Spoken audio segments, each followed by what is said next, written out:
Welcome to Waging War, the podcast where we discuss the battle between truth and lies. We believe that if you know the truth will set you free. So my name is 𝙨𝙚𝙩𝙨. I am a marriage and family therapist. I'm also the clinical director with 𝙤𝙤𝙚𝙚 Clinic. And this is usually Sarah's seat. But today I am interviewing Sarah's mother. This is 𝙤𝙤𝙚𝙀𝙧𝙀. And as many of you know, most all of the staff members at 𝙤𝙤𝙚 Clinic are in recovery, including myself, including Sarah Keel.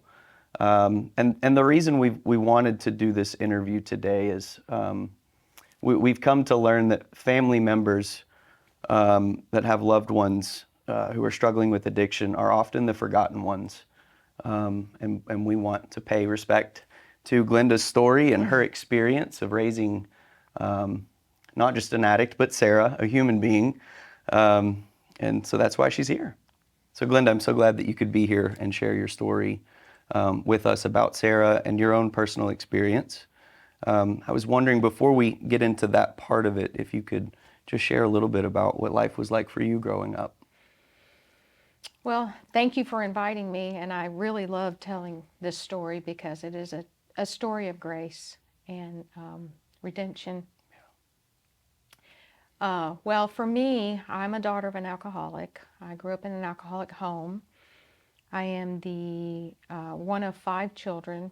My mom and my dad had 5 children. My mom had 3. My dad had 3 when they got together, and then they had 5. And I am second to the youngest. But the whole memory of my growing up was growing up in a chaotic alcoholic home. My dad was a very bad alcoholic, and he died the month I turned 10 of cirrhosis of the liver. He was only 48 years old, so wow. he was a very bad alcoholic. And so after he died, we just kind of moved from place to place, and my mom did not really have the skill or the emotional maturity to be able to be mom and dad and to pick up the pieces and to help us. So we were kind of on our own. We were kind of every man for himself. Yeah. And my mom did the best she could. I realize that now. She did the best she could. She was a very broken person too. And she was every man for herself too. And so we kind of raised ourselves. I mean, we were all under the same roof, so she did keep us together, and she provided for us, and she kept us fed and sheltered, and with a very meager income, and she had to do some really, bad jobs to be able to do that. Eventually became disabled, but I do appreciate the fact that she kept us together. Yeah. And sounds like she was doing the very best that she could with what she knew. She did. She had a very rough upbringing, and I won't get into that, but she was a very broken and scarred person. Yeah. She just didn't know. She didn't have the skill, and she didn't have the faith either at that time. So she made a lot of bad decisions, as I have in my life, just trying to do things our own way, be our own gods, but we survived it, and we are, as far as I mean, all of my siblings were all faith-filled people to this day. Wow. And that's only by the grace of God. It's not because we grew up in a Christian home going to church, because we didn't. Yeah. It was the grace of God that led us to redemption. Yeah, so I wanted to ask you, just thinking back on that experience as a child and having to learn to become self-reliant at a very young age, how has that experience really shaped and molded you into the person that you are today? Well, you go into like a survival mode, so you're pretty much surviving your life rather than living it. And whenever you're surviving, you learn certain skills that are not good for you whenever you become an adult. But it does give you certain levels of tenacity and strength and strong will to get through some really hard times. Yeah. You seem like a fighter. I am. Yeah. I am. I don't give up easily. And Sarah got her strong will from me, I guess. But it does produce strong will, tenacity, and a certain level of strength that can work for you. Yeah. It can also work against you too. Yeah. So, but that's God's job to discern all that in us. Sounds like you've done a lot of just really healthy, good reflection on that period of your life. I have, but yeah. it's been later in life Yeah. that I was able to do that because I spent a lot of years angry with my mom. A lot of years that I could have been more helpful to her and helped her and been more of a loving daughter Yeah. to her. But we made peace before she died this year, actually. I'm sorry, in 2022. She died, and we made peace a few years ago. Okay. 5, 6, 7 years ago or something. And Thank God. so I was able to have peace about her passing. Okay. So, yeah. So just kind of talking about how that experience shaped you into the person that you are today. I'd also like to ask kind of how it informed you being a younger mother, like after you had Sarah. How do you think those experiences impacted you as a mother early on? Wow. I didn't really know what I was doing either. I don't think any of us really do. I mean, we're not. You didn't get the handbook? No, I didn't get the handbook on anything. And I had Sarah when I was 24. I got married when I was 22 and had Sarah when I was 24. And I think I was surviving. I think I was still in survival mode. And you know how it is with your first child. It's, feed the baby, put the baby down for a nap. The baby's crying, hold the baby. It's kind of like a checklist. But even during that time, when Sarah was a baby, when she was an infant, I was married to her biological dad. Okay. And he was an addict, alcoholic. Okay. He was abusive. It was a very, very hard time. So I was not only trying to survive motherhood, but I was also trying to survive an abusive relationship with her dad. So You'd been stuck in survival mode for 20 some odd years, literally. at that time, Yeah. but it went on longer than that, really. So being in survival mode, being married to her biological dad, I was surviving at that time. And I mean, I remember I didn't know what I was doing. I had nobody to teach me or tell me how to do this stuff. I really had nobody. My mom was not available. I didn't have anybody to tell me how to be a mom. Yeah. So I just went by instinct. If the baby cried, I picked it up. If the baby was hungry, I fed it. I diapered it. And I loved her. Oh my gosh, she was such a cute baby. She was so sweet and such a beautiful baby. She was easy to love. Yeah. So I guess it's just that motherly instinct that kicks in that teaches you how to, that God gives us that instruction. We are born with that, I believe. And so it's just that instinct of you love your baby and you just do what you know you have to do to protect it and take care of it. Yeah. But as far as like for myself, I was an emotional wreck. I really was. I was very anxious when I carried her because I was married to an abusive man and I stayed, very anxious about that. And I was an anxious young mother because I didn't know from one day to the next what was going to happen, what crisis was going to come up. And actually when Sarah was 3 months old, I guess I didn't have the drive to want to save myself from that relationship. But when Sarah was born and when she was 3 months old, I had to save her. And I knew that. I had to save her. Yeah. So when I left, when she was 3 months old, we left with the clothes on our backs. And we went to Salvation Army and stayed in a It's okay. A battered women's shelter for a few days. And we had nothing. And so my family, I was in Tennessee at the time. I was living in Johnson City, Tennessee. Her dad had moved us to Tennessee to get me away from my family and to isolate me. So I waited on my family to come and pick me up. And I had this little baby, and they had to give me milk to feed her. They had to give me diapers. They had to, but thank God that they were there. Yeah. And so my family came and got me, and we went back to North Carolina, and we couch hopped for a little while, and just God really blessed us and provided a home for us and everything we needed. Yeah. And the rest is history. It sounds like an incredibly difficult experience. Obviously, it's still emotional just reflecting on it. And I really appreciate you being brave enough to share that part of your story with us. I know you didn't really plan on talking about those things. I'm just letting God kind of reveal things to me as and He is. So, fast forward, I guess a few years raising Sarah as a baby, as toddler. When did some of the behaviors start?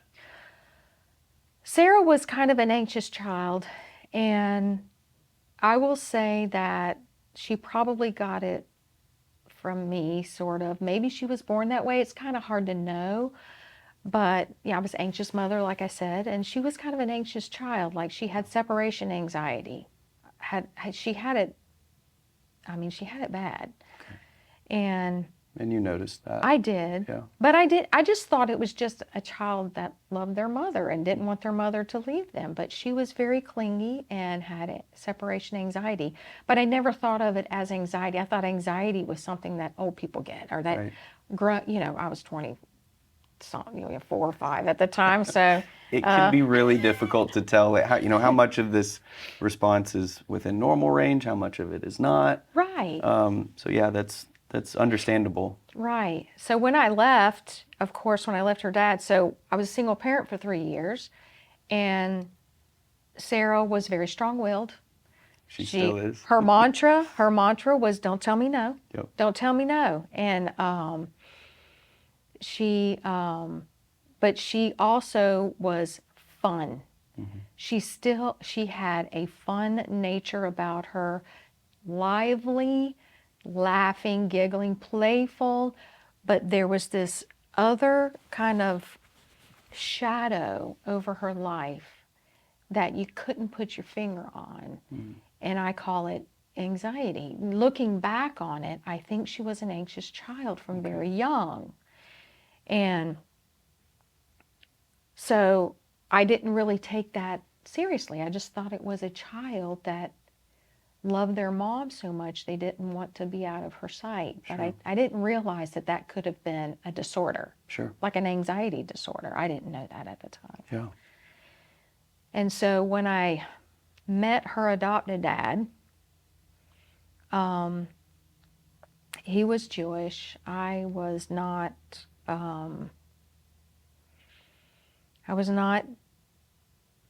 living a faithful life. I knew God. I had been saved when I was a teenager, but I was not walking a faithful life. And I had actually been hurt by the church, and by a church, not the church, by a church. And so I had turned my back on God. He never turned his back on me, though.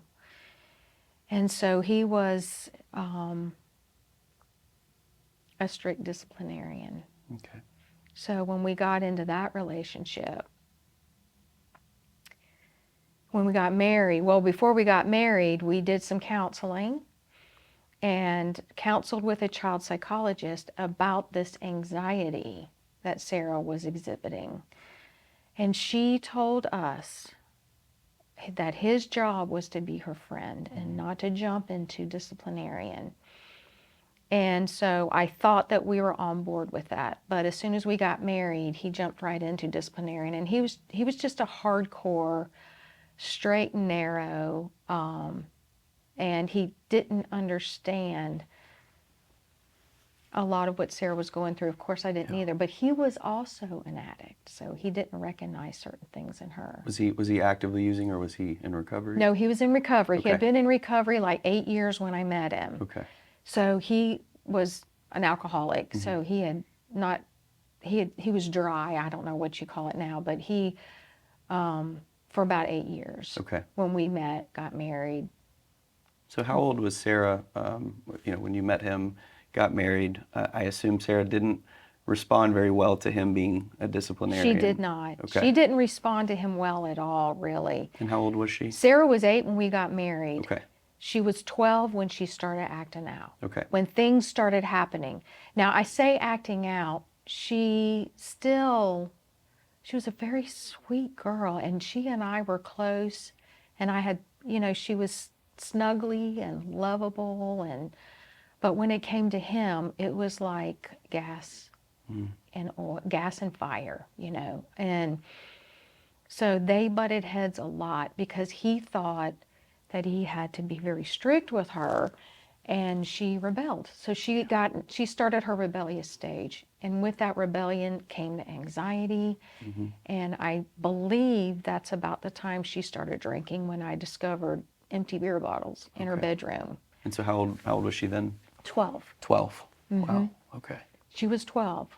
And so I think her other friends were probably drinking too, because they would come to the house and they would bring their backpacks, which you think, you bring your backpack, you've got your pajamas in it and your stuffed animal or whatever, Never did I think that I had to check those bags at the door and check them. Yeah. So initially, but I guess when she started acting out in terms of substances and some of the other behaviors, you were a little bit naive to it. I was. You didn't notice it right away. Never thought that was what was going on. Okay. So what was the clue? What told you that your daughter was using substances? When I found empty beer bottles in her bedroom. Okay. At 12 years old.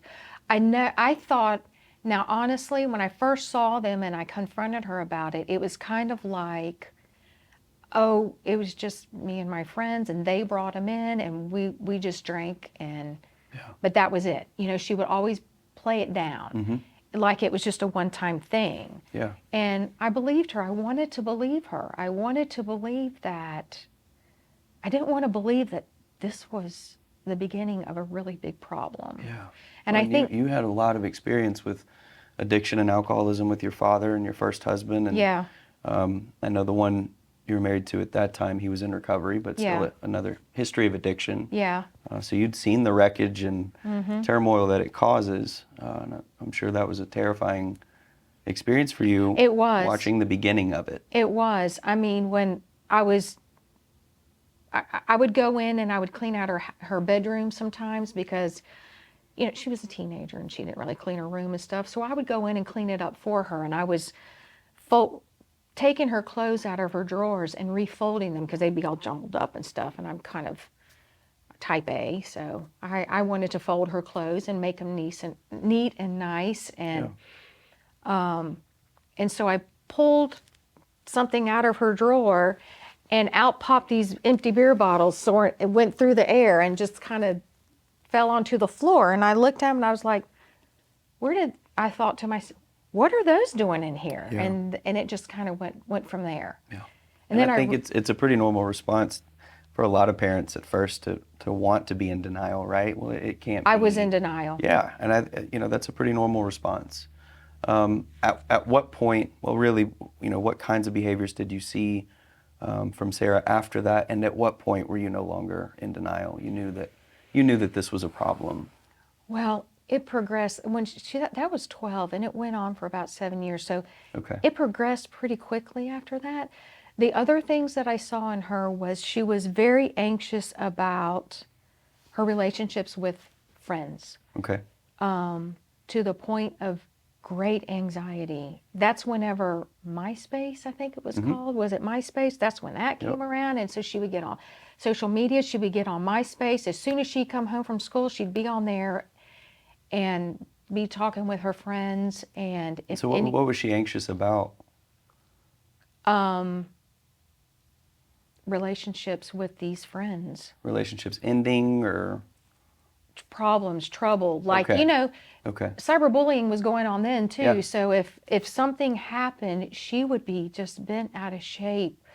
So you saw where social media really contributed to the rise in her addictive behaviors too. Absolutely. Yeah. Yes, absolutely. And the unhealthy attachment that she had with her friends, with her unhealthy friends. Right. And I feel like she was just trying to latch on to something. Yeah. To feel grounded in some way. Sure. Well, we're all, we're all in search of a savior. Right? Absolutely. Absolutely. And when you're not sure who that is, we tend to seek out And at that unhealthy time, avenues. and of course, at that time, I was married to a Jewish man. We didn't have Christianity in our home. It wasn't even an option. Other things were an option. Taoism, Buddhism, other things were an option. Yeah. So a lot of confusion. Yeah, a whole lot. There was a lot of confusion for me too. I Yeah. was going through a time of confusion also, but certainly for her, she was very confused. She didn't have anything to ground her. She had this God-shaped hole in her that she was trying to fill with people, places, things, and nothing ever lasted. And then she had this father figure in her life that was punitive, harsh, not very compassionate, and that can tend to color a child's view of their heavenly Father. Oh, absolutely. The relationship with the earthly father affects our attitude towards our heavenly Father. Yeah, I see a lot of new believers. They come into belief in Christ, and for some of them, it takes years and years and years to wipe the face of their father off the face of God. Right. And you're absolutely right. It does color. Yeah, and I still see myself, those little thoughts creeping in at my age, of thinking that God's waiting for me to mess up so he can strike me down. But I know that's not my heavenly Father. I know he loves me. I know he loves me. So it's just, I think, the enemy trying to remind us of past stuff. Sure. To trip us up and to rob us of our faith.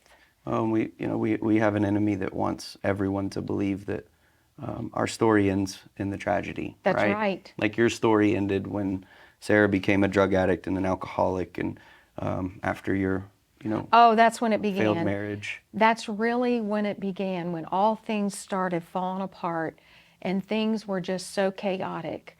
And we were having crisis after crisis after crisis. That's really when it all began. Okay. Could you share with us a little bit about the crisis? Yes.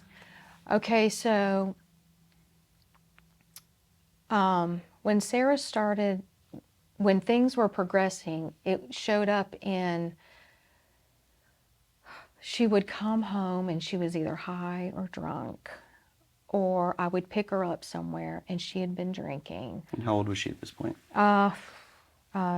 Middle school. Okay. Middle school. 7th, 8th grade, somewhere around there? Yes. Okay. Because when she was in middle school, that's when things really started progressing, and pretty rapidly, because she was hanging around with other kids that were drinking, smoking, and they would have parties, and even Sarah had a friend whose parents would actually let them, had friends whose parents would let them drink as long as they stayed at the house, as long as they were right there. They thought it was safe but no, I mean, those kids were passing out, alcohol poisoning, or on the verge of alcohol poisoning.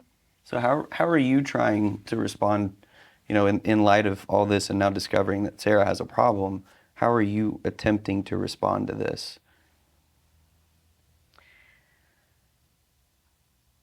Sarah was uncontrollable.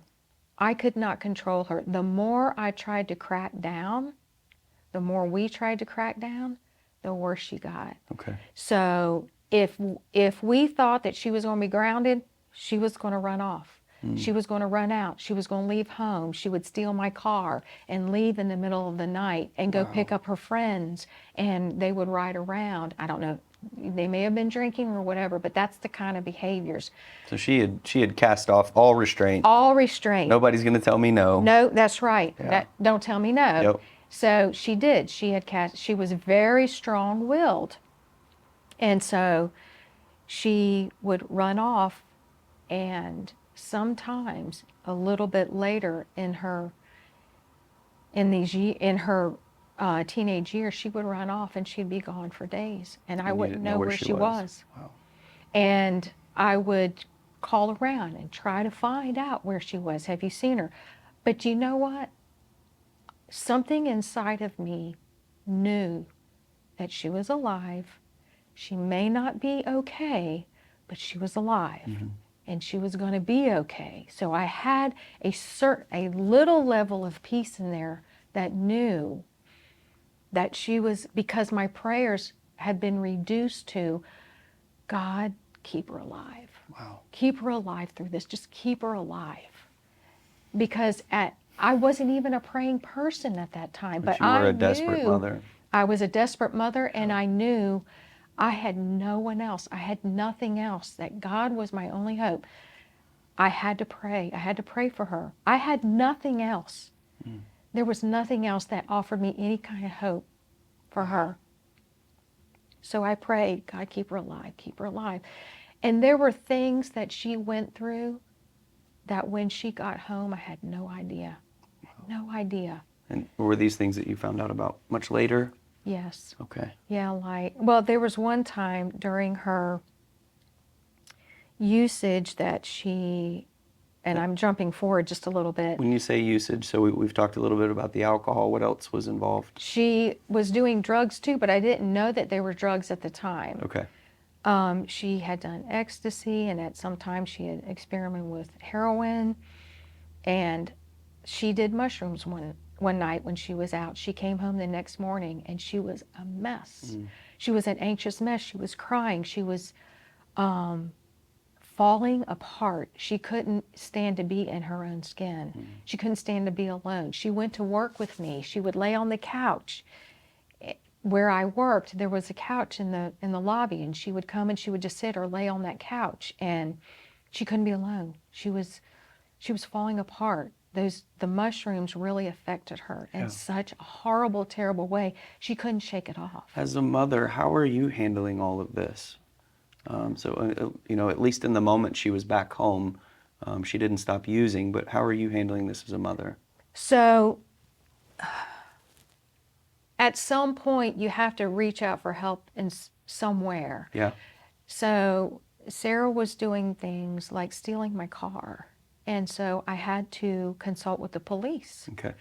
And the one thing that parents really must do is try to allow their kids to experience their natural consequences. That's a good word. It's hard. Yeah. It is so hard. But the laws are designed to protect the children, not the parents.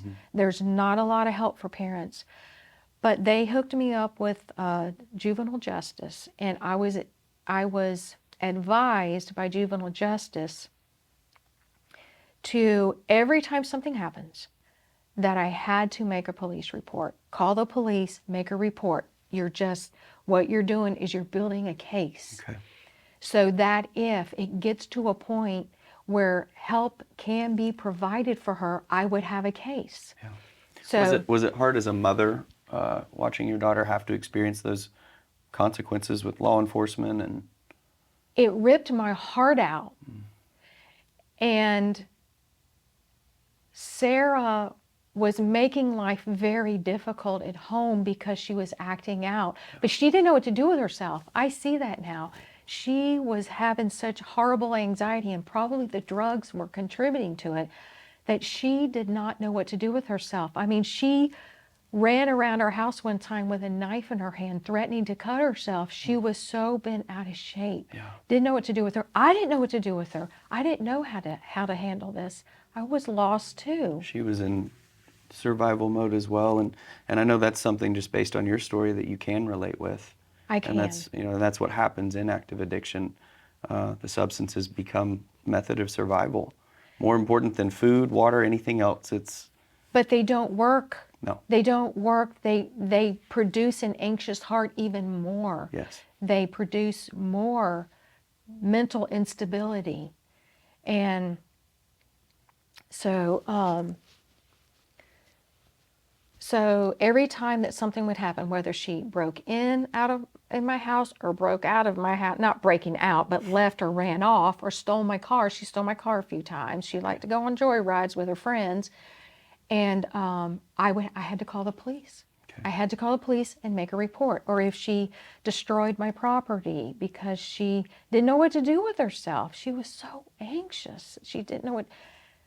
That's all. That's my word for it. So that's what I did. I built a case. Okay. There was one time that I can't remember what it was she did, but she ended up having to go to the Children's Detention Center. And she stayed there for 17 days, I believe. And I would go there and I would visit with her.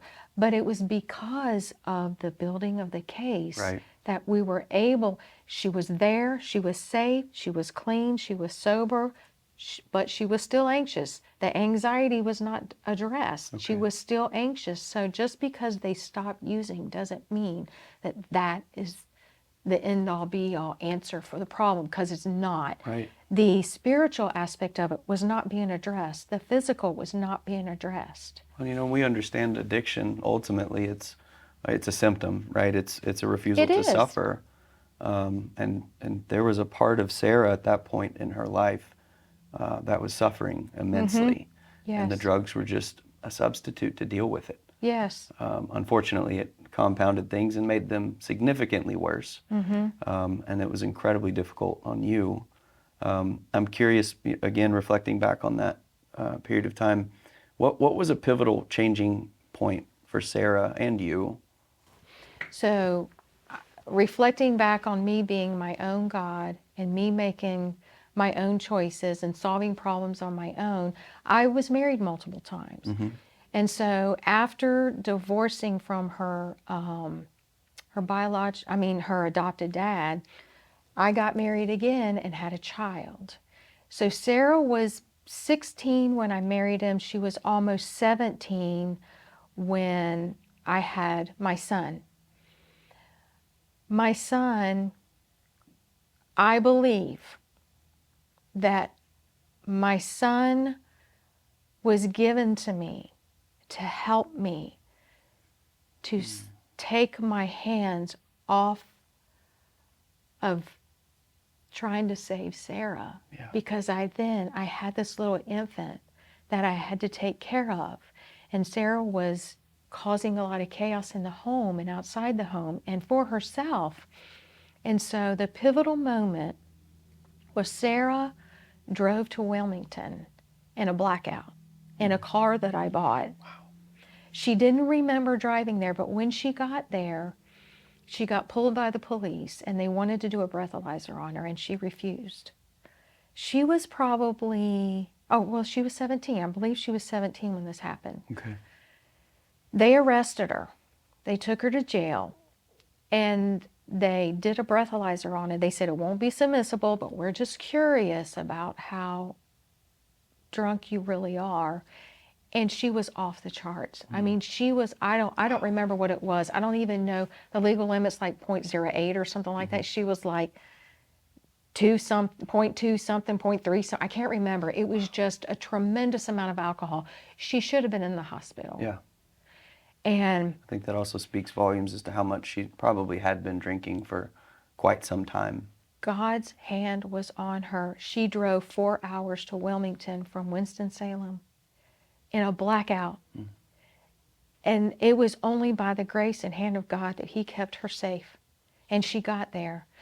So she called me, and I had a baby, an infant.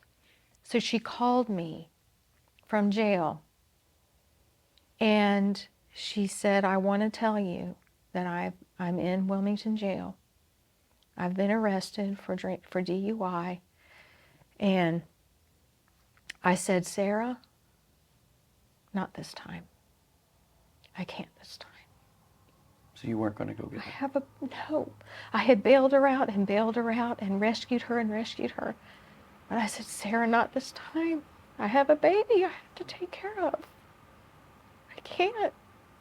And she said, I wasn't going to ask you to. This is something I have to do on my own. So I had to leave her there. 38 days she was in that jail until she had her trial. And maybe it's not called a trial, but she went before the judge. So I drove to Wilmington for her trial. And of course she was convicted. She was put on probation. Mm-hmm. And they gave her a suspended sentence, I guess, for probation in place of probation or something. But she ended up violating her probation. But we brought her home. She came home. She got back with her same group, and she went back out again a time or two. And she ended up violating her probation and went back to jail. But during this whole time, when she was in Wilmington jail for those 38 days, she was visited by the Lord through church ladies. She called them. She wrote me letters and told me about the church ladies that came and brought her a Bible and witnessed to her, and she accepted the Lord in the Wilmington jail. She was saved in the Wilmington jail. And she came home, and on our trip home, she had this big, thick Bible, and she had papers just stuffed all in them where she had been through that Bible, and she had stuffed papers at scriptures, and she was so excited. She was so excited.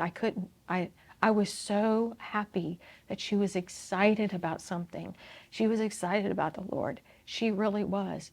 And when she got home, she went back out, and she had to go back to jail, and I was working with a lady, and she was a God friend of mine. At this time, I had returned to the Lord, and God had restored my faith. Yeah. And I was living for the Lord. And I understood what it meant to have a relationship with the Lord. So my God friend at work told me about AmeriCorps. I had never heard of it, which is the Peace Corps for the United States. And she said, maybe she needs to get out of this place. She needs to get away from here. She needs to go do something bigger than herself. So I looked into AmeriCorps, and I thought, this is it. This is it. And I presented it to her. And when I told her, of course, Sarah, you give her something, hey, let's go do something really, okay, let's go. She's willing and she's ready. She wants to do things. She wants to go places. She wanted to do something. So she agreed to AmeriCorps. But I didn't know if they would accept her with all the trouble she had been in.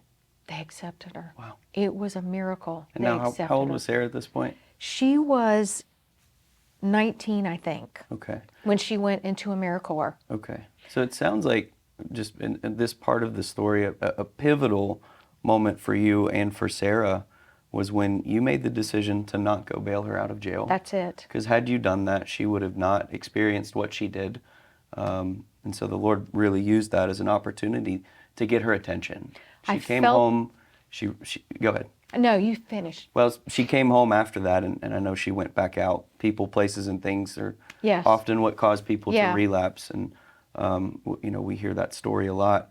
But it sounds like for you in your relationship with Sarah, you got to a point where you realized that helping her wasn't helping her. That's right. I was enabling her. Yeah. But what I thought was helping her was enabling her.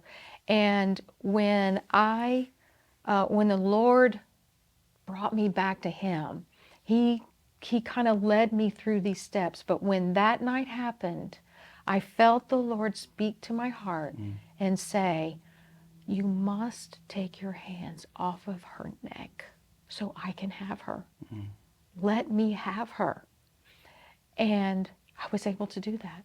Wow. He gave me the strength to do that. He gave me the strength. I didn't have the strength. I fought for that girl her whole life.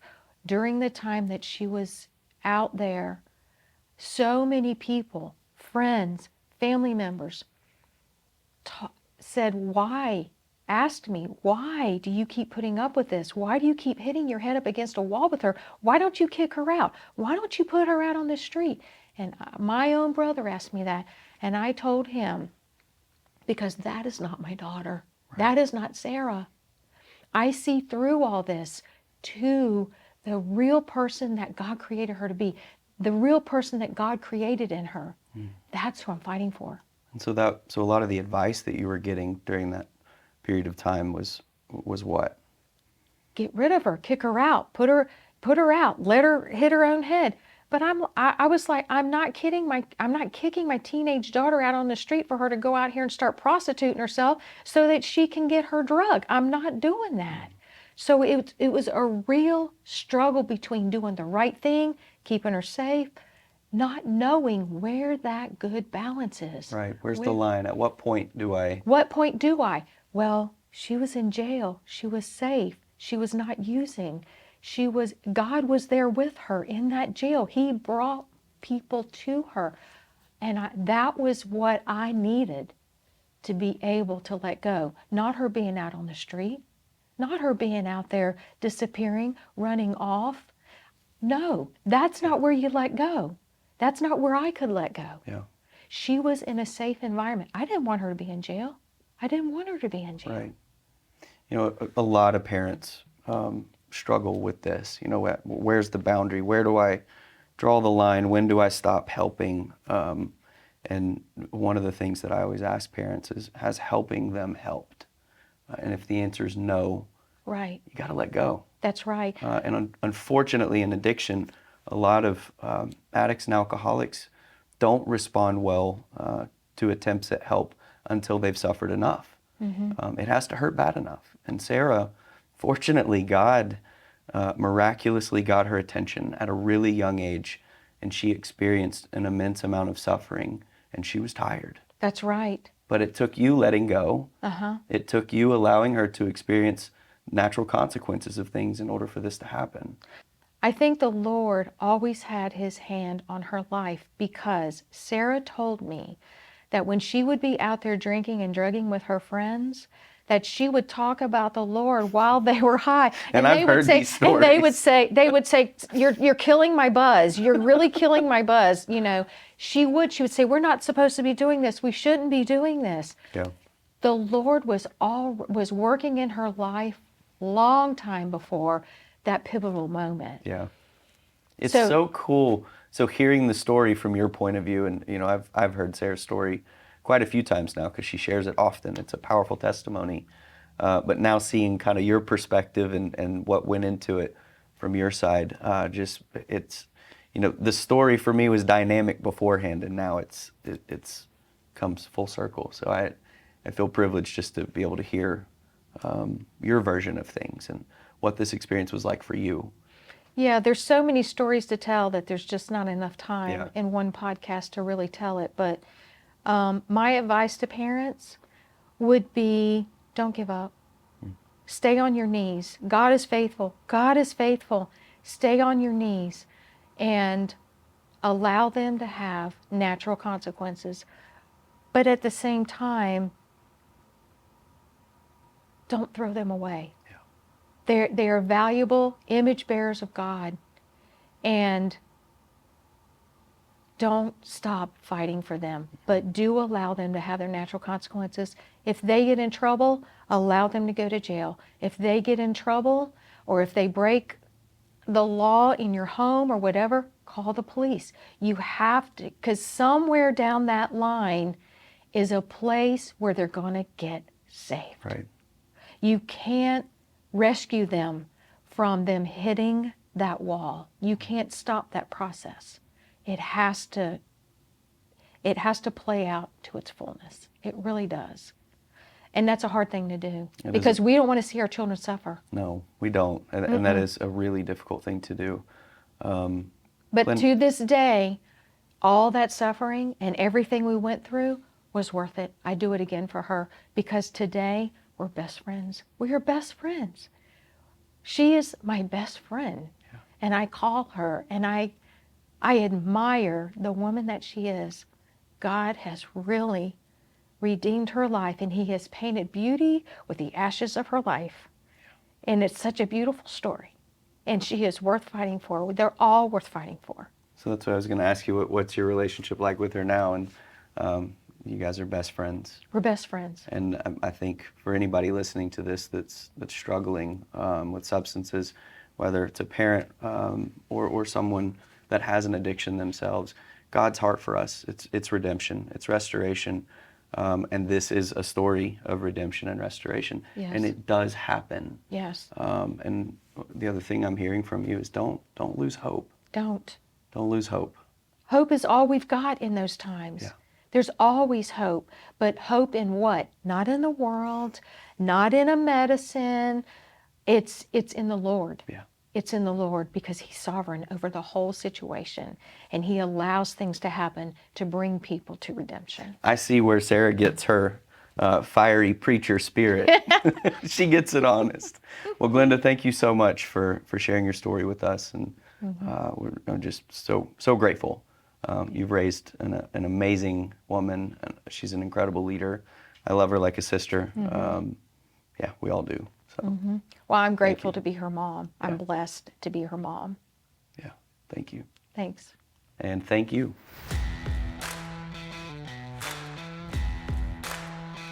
This has been Waging War. Thanks for fighting alongside us this week.